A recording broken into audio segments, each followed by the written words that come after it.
My name is Marybeth Nedrud. I am a second-year radiology resident. I'm from Erie, Pennsylvania. I did undergrad at UNC Chapel Hill, and I stayed there for medical school and graduate school.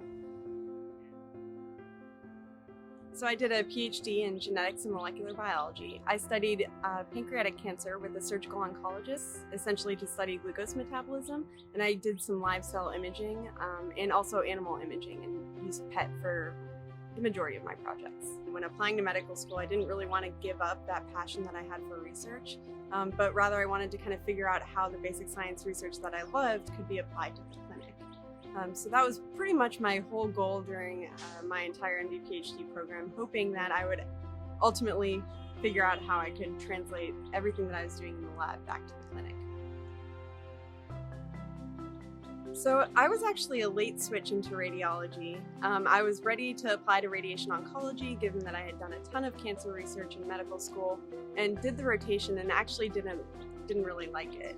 The things that I found most interesting, the things that were essentially the things that the dosimetrists were doing. They were using all the images to help treat the patients, and I never really got to look at what I was treating in the clinic. So then after that, just to get better with my anatomy, I did a radiology elective, and I studied nuclear medicine and ended up really loving that. So I switched into it right before I applied to radiology. So one of the reasons that I chose Duke for radiology residency is because of their dedication to research. We can get elective time during our fourth year to do extended research projects if we want. We also have a unique training program called the R38 grant, which is a cool opportunity for people who want to be physician scientists, where you can take a dedicated year of research away from the clinic and really focus on your basic science responsibilities. So I think that year-long opportunity really sets you up for building a strong foundation for your hopefully long career as a clinical researcher. So being a first-year radiology resident is actually pretty similar to being a third-year medical student. You're kind of rotating onto a new clinic service every month or so, and you really get to see a lot of different things and learn a lot of different things all at once. It's challenging to kind of keep up the pace and to learn something new every day, but at the same time, that's what's most exciting about it. One of the highlights for my first year, I was able to go to the anatomy lab for the first year medical students. At Duke, all of the cadavers are scanned in the CT scanners before there's a dissection. So I was able to go and help point to some of the CT artifacts that were going on and some of the reasons that the cadavers had died. So for example, I was able to find an aortic dissection in a cadaver, and I was super excited that one, I knew what it was, and two, the medical students actually learned from me. And it made me feel like all the hard work I'd been putting into the reading room was actually paying off, and I could pay it forward to the medical students. So as a second year resident, I'm looking forward to getting to have a little bit more responsibility in the reading room. I'm looking forward to getting to be the first person that gets their hand on the study, see if I can make the finding, and if I can really influence care and interact with the clinical team.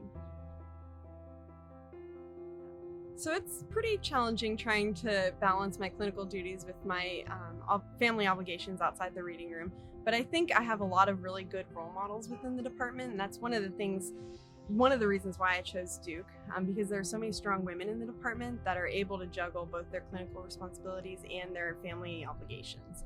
So for me, it's been really important to get my studying done at work and to really work hard while I'm here, but then when I go home, dedicate my time to my daughter and my family. We actually spend a lot of time at the Museum of Life and Science for Children that's in Durham. They have a lot of fun outdoor activities and indoor activities for my daughter. We also spend a lot of time hiking. There's a lot of nature trails in Hillsborough where I live, which is very close to Durham where Duke is. So we spend a lot of time outside. So in 10 years, I hope to be actively involved in academic medicine. I would love to be a clinical radiologist, getting to be in the reading room and seeing new cases. But I would really like to be involved in research that kind of helps move the field forward, whether that's basic science research or translational and clinic research. That's what I'd like to be able to do. I'd also like to be able to give back and teach because I feel like it's really important to help give back to a community that's helped me get so far.